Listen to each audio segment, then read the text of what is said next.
శ్రీమన్మహాగణాధిపతయే నమః. సాయినాథ పరబ్రహ్మణే నమః.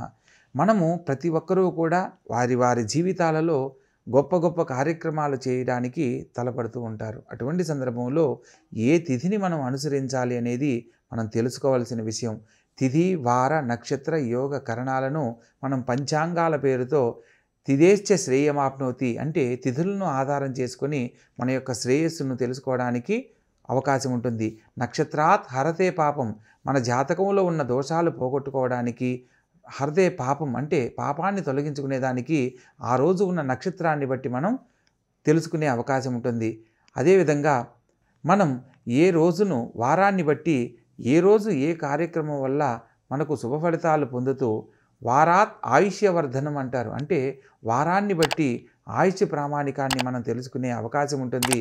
అదేవిధంగా కరణాత్ కార్యసిద్ధించ, కరణం ద్వారా మనం ఏ కరణములో ఏ పని చేయడం వల్ల ఆ యొక్క పనిలో విజయం లభిస్తుందనేది ఎలా అయితే తెలుసుకుంటామో, యోగాలను బట్టి మనం ఎటువంటి యోగాన్ని పొందబోతున్నామో తెలుసుకునే అవకాశం ఉంది. కాబట్టి ప్రత్యేకంగా మనము ప్రతి నెలలో వచ్చే శుక్లపక్షము బహుళపక్షాలలో తిథులకు ఒక ప్రాధాన్యత ఇచ్చి ఏ ఏ తిథి నాడు ఏ ఏ పని చేయాలో వివరంగా ఇప్పుడు తెలుసుకుందాం. పాడ్యమి తిథి ఉదయము పనులకు ఈరోజు అంత అనుకూలం కాదు, కానీ తిథి అర్ధభాగం తరువాత చాలా యోగ్యమైనదిగా తెలియజేయడం జరుగుతుంది. అదేవిధంగా విధియ తిథి నాడు ఏ కార్యం తలపెట్టినా కూడా శుభకరము. తదియ తిథి నాడు అన్ని కార్యాలందు విజయం తథ్యము, అదేవిధంగా ఆనందం కూడా కలుగుతుంది. చవితి తిథి నాడు మధ్యాహ్నం 1 గంట తర్వాత చాలా యోగ్యమైనదిగా తెలియజేయడం జరుగుతుంది. అదేవిధంగా పంచమి తిథి నాడు శుభాలకు చిహ్నంగా లాభం సమకూరేదిగా మనం తెలుసుకోవాలి.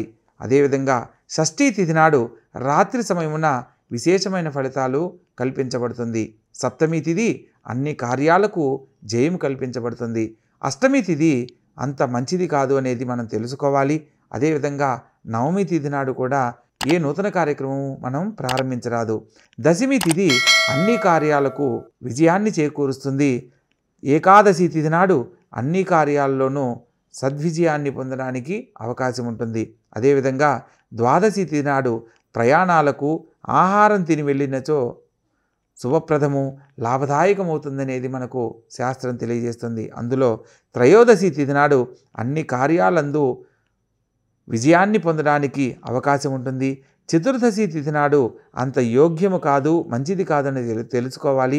పౌర్ణమి నాడు అన్ని కార్యాలలో మనం విజయాన్ని ఎలా అయితే పొందుతామో, అమావాస్య తిథి నాడు అన్ని రకాల కార్యక్రమాలు ఆచరించడానికి అనుకూలము కాదు అన్న విషయాన్ని కూడా మనం తెలుసుకోవాలి.